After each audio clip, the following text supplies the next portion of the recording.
Hey, hi guys! Thank you for coming back to CANster. Have you been a CANster lately? Everything is and can. Today, I'm very happy to come back to finish off with Perryn's story as the year is finishing. So, I'd like to continue from where I stopped. Actually, the time I stopped was when she worked, she got her studies from her sister, Pam, who sponsored her for the university of her choice, and she chose Melbourne. So she went over to Melbourne, and it was not easy for her as well. She worked 3 jobs, mostly on part-time basis, because her sister Pam sponsored her tuition fee for her uni, and I chipped in for her room and board.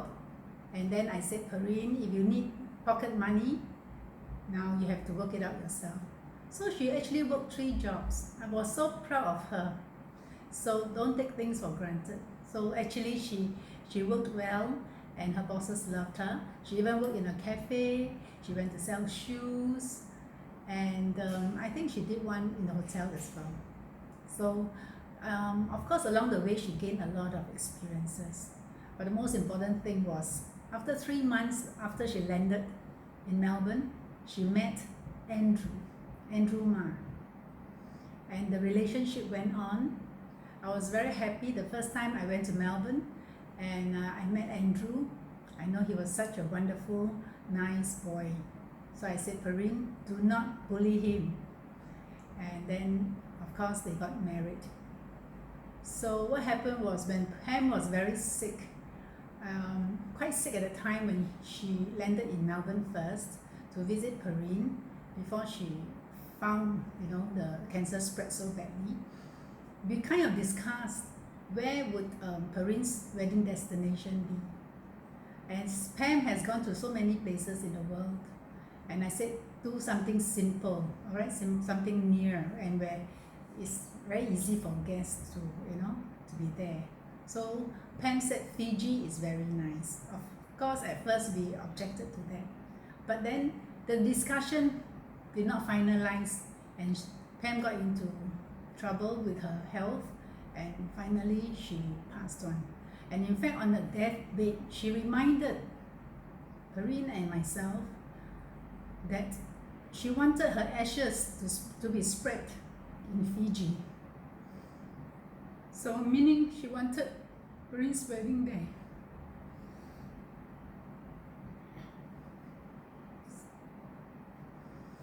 And I was very happy that Andrew consented to that.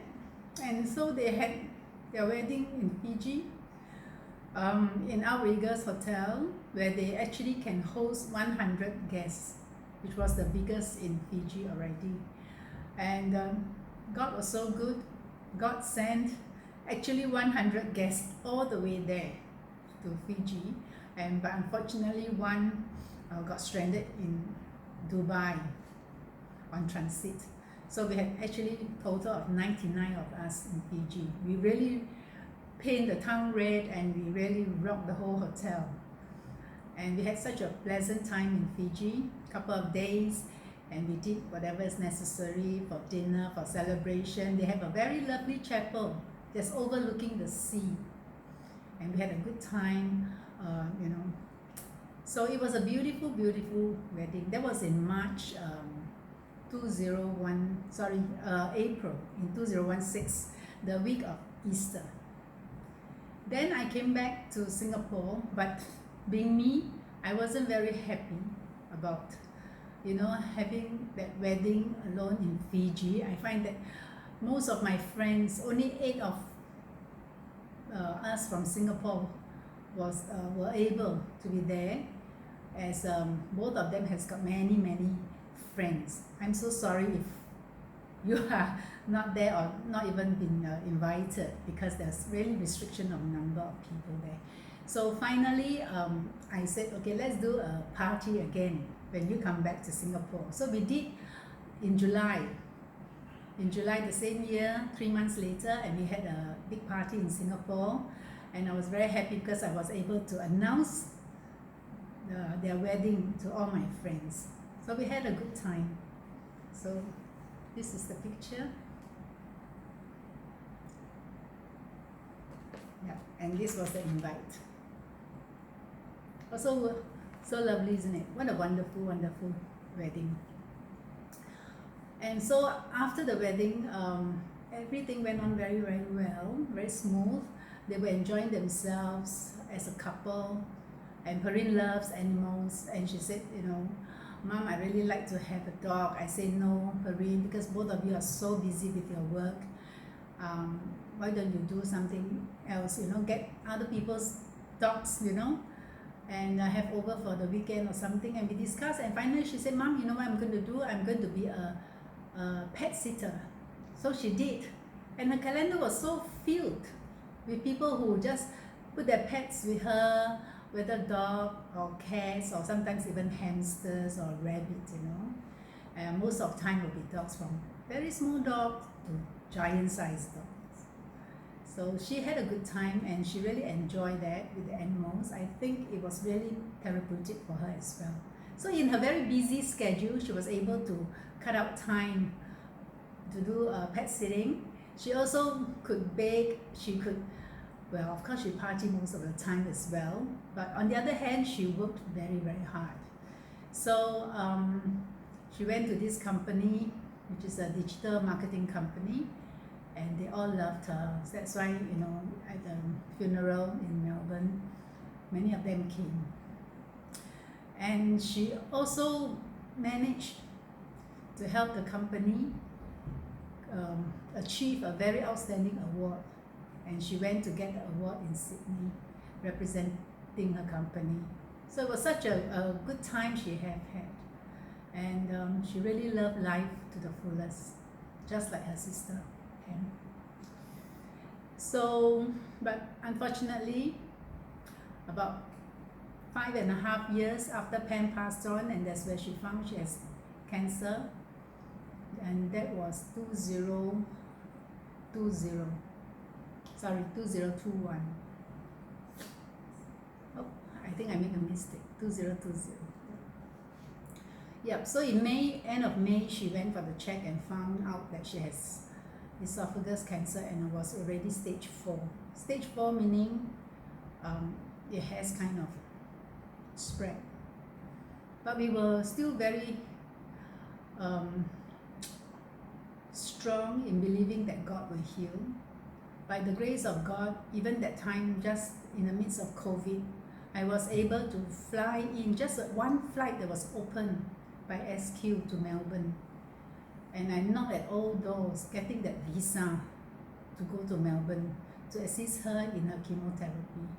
And of course, I landed there after 14 days of quarantine as well. And I was very, very happy to really see her, and we had a good 5 months. So the 5 months there, we prayed a lot. Yeah, we keep believing that God will heal her. So have all of you. Thank you so much for your prayers from that time even till now, right? Thank you so much. Heartfelt appreciation. But of course, we know God has His own ways. His ways are always better and higher. So I told God that I will not ask why that the second one even has to go so soon. Anyway, it's all past, it's all behind. I remember both of them very well, every day, and very happy that they are now with the Lord. They are together, and they are in a happier place, I'm sure, free of diseases, illnesses, pains, anxieties, fears. But I really thank God that God, with all your prayers, has also given me strength, and Iran as well, to go through these very, very hard times. So it's past 13 months now that Perryn has gone, and well, I would say life goes on, but not the same. We just have to adjust. So Christmas is coming. It is not an easy time as well. Like Andrew said, this is the time that Perryn loved the most, and she would prepare and cook and buy gifts. Well, as we remember all our loved ones during this time, I will also encourage you to remember, most of all, Christ, who was born for that simple reason, and one and only reason, for all of us. Born, died for all of us. So continue in your prayers, be fervent. Okay, so I'm going to leave you with this, and I'm going to end Perryn's story now. But don't get me wrong, CANster is going to continue, and I will continue. I don't know what stories yet, I will surprise you. But meantime, I want to wish every one of you this Christmas be full of love, full of joy, full of peace, and a bag full of God's blessings and grace. Blessed, blessed Christmas. And I have a little surprise here. See you another time. Thank you.